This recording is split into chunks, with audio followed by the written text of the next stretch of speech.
یعذب وہ عذاب دیتا ہے، من یشاء جس کو چاہتا ہے، ویرحم اور رحم فرماتا ہے، من یشاء جس پر وہ چاہتا ہے، وإلیہ تقلبون اور اسی کی طرف تم پھیرے جاؤ گے۔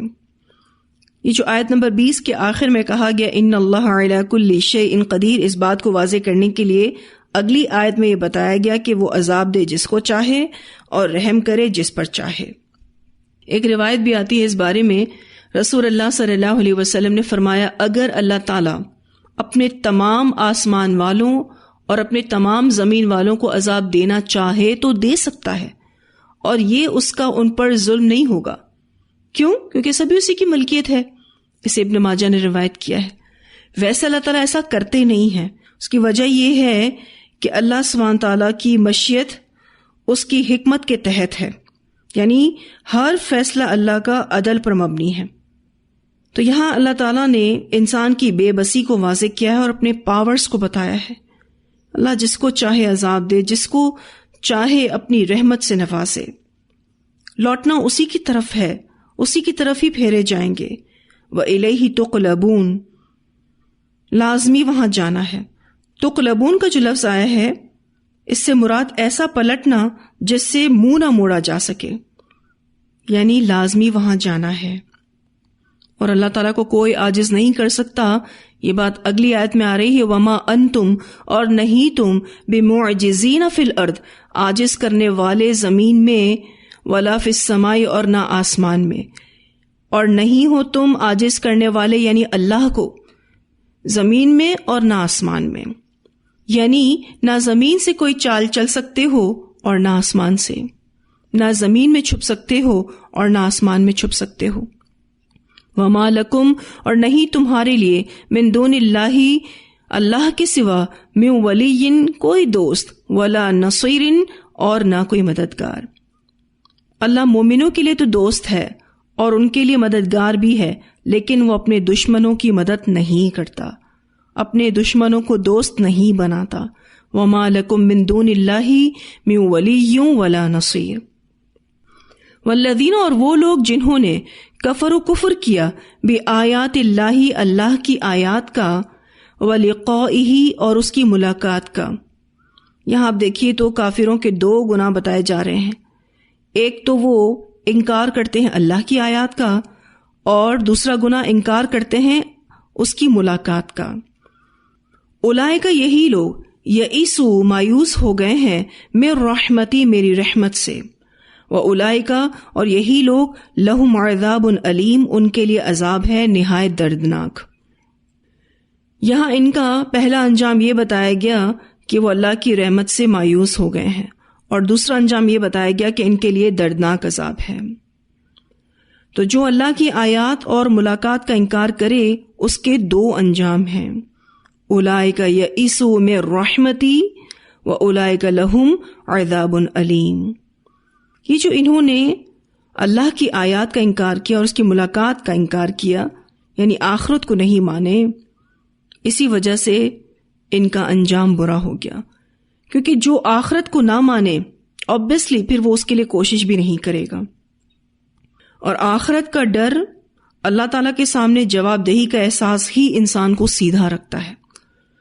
باقی عقیدوں کی نسبت یہ عقیدہ انسان کے عمل کو مضبوط کرتا ہے۔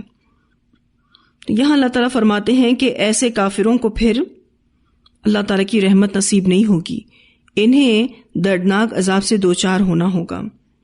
ویسے آپ دیکھیے تو دنیا کی نعمتیں، اللہ کی رحمتیں دنیا والآخرہ میں مومنین کے لیے ہی ہیں، مگر ہم دیکھتے ہیں کہ اللہ تعالیٰ نے کافروں کو بھی اس دنیا میں بہت کچھ دیا ہوا ہے۔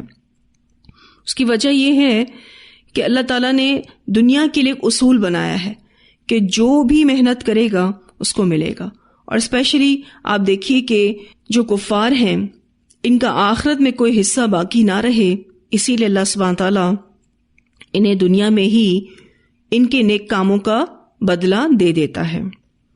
فما کانا تو نہ تھا جواب قومی ہی جواب اس کی قوم کا، الا مگر ان قولو یہ کہ انہوں نے کہا اقتلوہ قتل کر دو اس کو، او حرقوہ یا جلا ڈالو اس کو۔ اب آپ دیکھیے جب دلائل کے سامنے دلائل نہیں آتے تو جذباتی نفسیات جاگتی ہیں جو بدلے کی نفسیات کو ابھارتی ہے۔ قوم نے حضرت ابراہیم علیہ السلام کے لیے کہا کہ اس کو قتل کر دو یا جلا دو۔ اب آپ دیکھیں حضرت ابراہیم علیہ السلام پر کتنی بڑی آزمائش آئی، اور اس جلانے کے کام میں ان کے والد پیش تھے، یعنی جہاں قوم دشمن بن گئی تھی وہاں والد بھی دشمن بن گئے۔ فَأَنْجَاهُ اللَّهُ، تو بچا لیا اس کو اللہ نے، مِنَ النَّارِ، آگ سے۔ إِنَّ فِي ذَلِكَ، بے شک اس میں، لَآيَاتٍ، البتہ نشانیاں ہیں، لِقَوْمٍ يُؤْمِنُونَ، اس قوم کے لیے جو ایمان لاتی ہو۔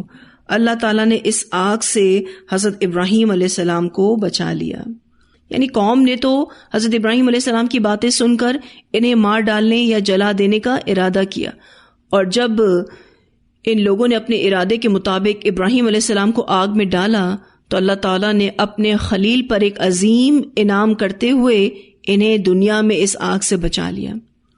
قیامت کے دن ابراہیم علیہ السلام پر ایک اور عظیم انعام ہوگا، انہیں سب سے پہلے کپڑے پہنائے جائیں گے۔ اس بارے میں روایت آتی ہے، نبی اکرم صلی اللہ علیہ وسلم نے فرمایا، تم ننگے پاؤں، ننگے بدن اور بغیر ختنہ کے اللہ تعالیٰ کے دربار میں پیش کیے جاؤ گے، یعنی قیامت کے دن انسان اس حالت میں کھڑا ہوگا۔ پھر آپ نے یہ آیت تلاوت فرمائی، کما بدأنا اول خلق نعیدہ وعدنا علینا انا کنا فاعلین۔ یہ سورہ انبیاء کی آیت نمبر 104 ہے۔ جس طرح ہم نے پہلی پیدائش کی ابتدا کی، اسی طرح ہم اسے لوٹائیں گے، یہ ہمارے ذمہ وعدہ ہے، یقیناً ہم ہمیشہ پورا کرنے والے ہیں۔ اور فرمایا پھر سب سے پہلے ابراہیم علیہ السلام کو کپڑے پہنائے جائیں گے، اسے بخاری نے روایت کیا ہے۔ یعنی حضرت ابراہیم علیہ السلام نے اللہ کے راستے میں جو آزمائشوں کو برداشت کیا، قیامت کے دن اللہ تعالیٰ ان کو یہ آنرز دیں گے کہ سب سے پہلے انہیں کپڑے پہنائے جائیں گے، اور دنیا میں بھی اللہ تعالیٰ نے ان کو آگ سے نجات دی۔ حضرت ابراہیم علیہ السلام یہ کہا کرتے تھے کہ میری زندگی کے بہترین دن تھے جو میں نے آگ میں گزارے۔ تو اس سے کیا پتہ چلتا ہے، کیا سیکھتے ہم، کہ دین کا کام کرتے ہوئے آزمائے جائیں تو اپنے کام کو جاری رکھیں۔ اس آگ کو ٹھنڈا کرنا اللہ کا کام ہے، کیونکہ جب آپ دین کے راستے میں آزمائے جاتے ہیں تو آپ اس کی تپش محسوس کرتے ہیں، لیکن اللہ ہی وہ ذات ہے جو اس آگ کو ٹھنڈا کرنے پر قادر ہے۔ اور اللہ تعالیٰ نے یہ بات ہمیں حضرت ابراہیم علیہ السلام کے واقعے سے سمجھائی، ان فی ذلک لآیات لقوم یؤمنون، بے شک اس میں البتہ نشانیاں ہیں اس قوم کے لیے جو ایمان لاتی ہو۔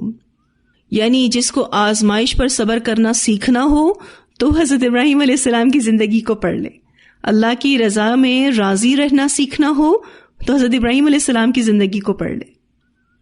اللہ کی رضا میں راضی رہنا آزمائشوں میں صبر کی چابی ہے۔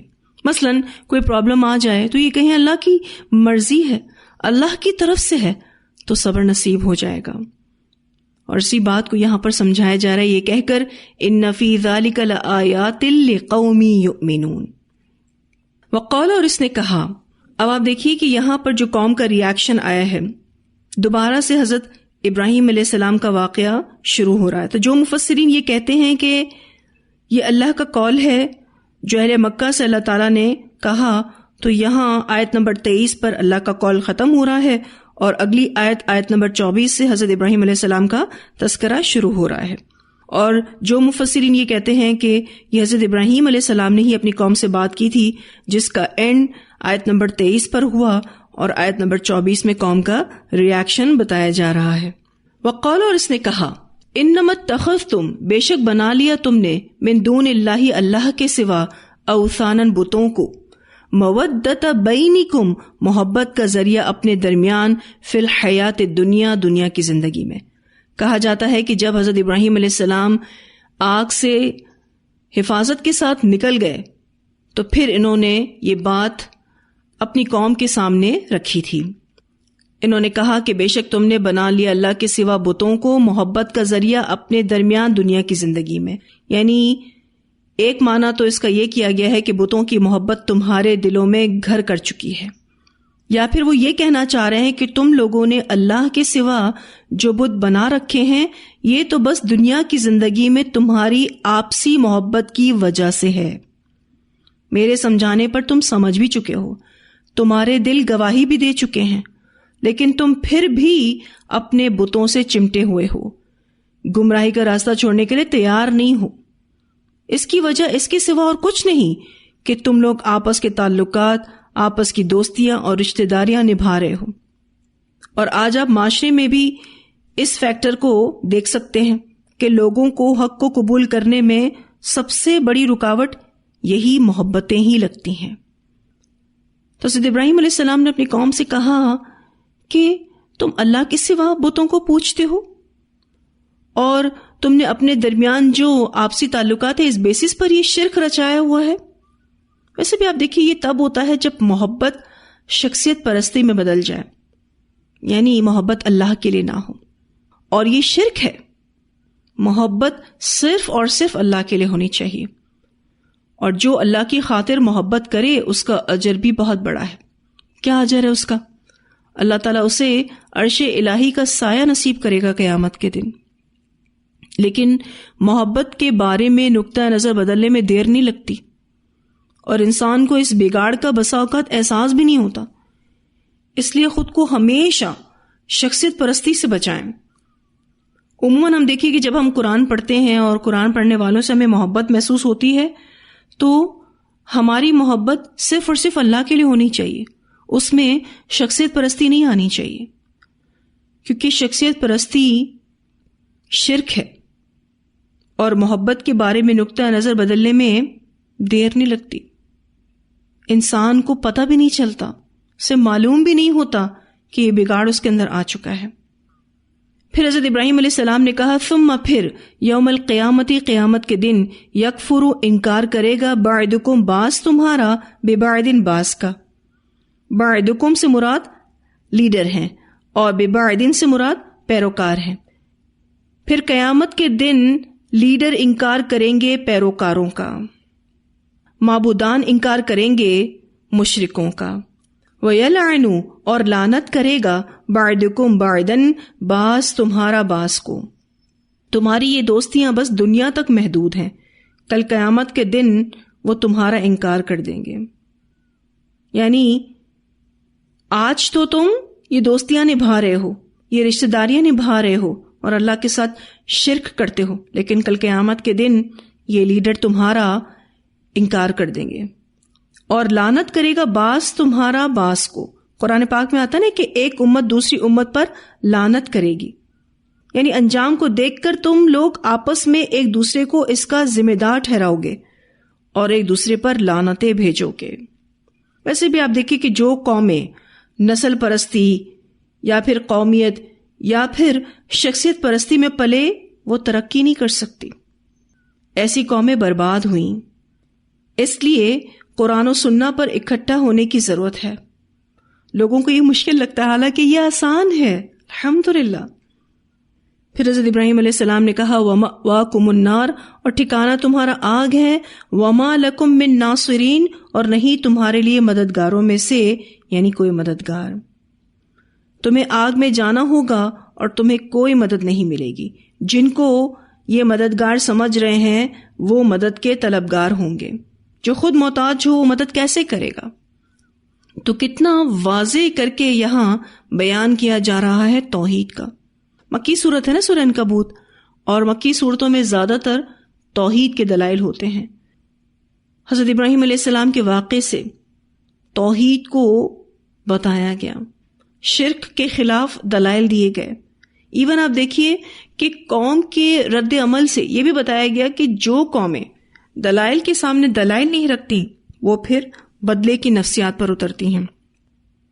تو یہاں الحمدللہ حضرت ابراہیم علیہ السلام کا واقعہ مکمل ہوا۔ اتنی آیات کی تلاوت سنتے ہیں، پھر انشاءاللہ آگے پڑھیں گے۔ وَلَقَدْ أَرْسَلْنَا نُوحًا إِلَىٰ قَوْمِهِ فَلَبِثَ فِيهِمْ أَلْفَ سَنَةٍ إِلَّا 50 عَامًا فَأَخَذَهُمُ الطُّوفَانُ وَهُمْ ظَالِمُونَ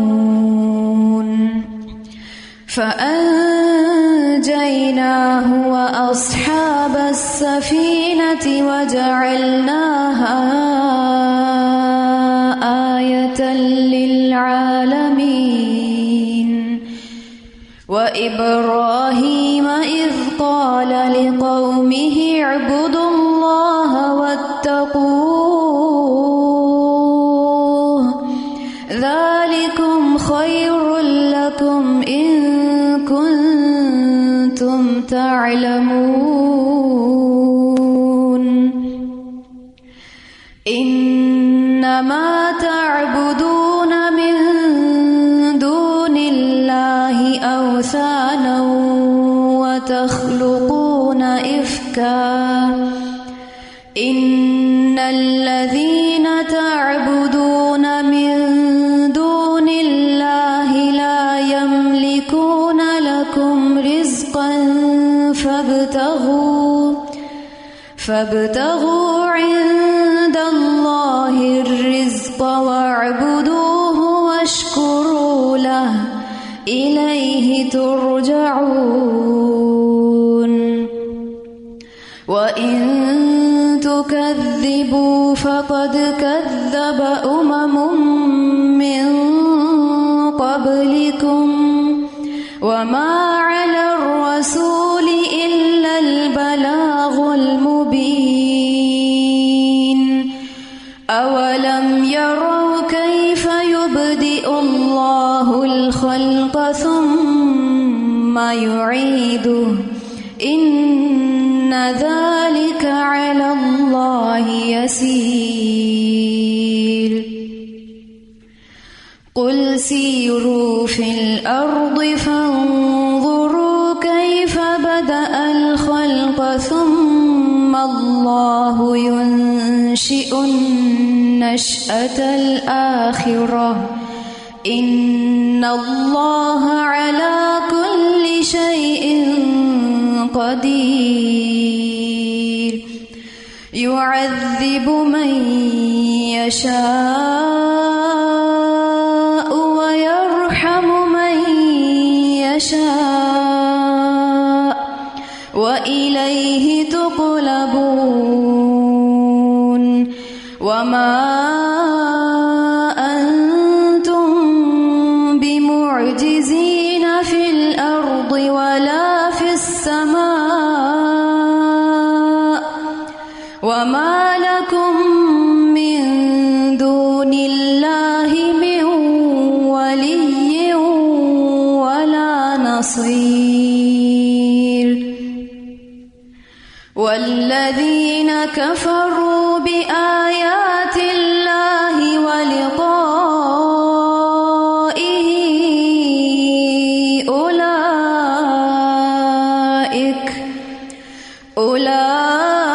أولئك يئسوا من رحمتي وأولئك لهم عذاب أليم فما كان جواب قومه إلا أن قالوا اقتلوه أو حرقوه فأنجاه الله من النار إن في ذلك لآيات لقوم يؤمنون وقال إنما اتخذتم من دون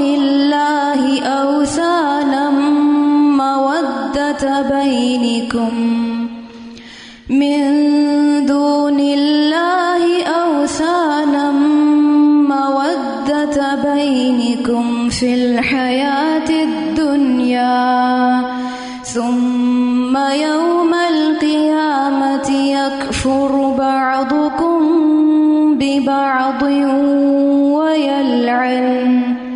ويلعن بعضكم بعضا ومأواكم النار لكم من ناصرين.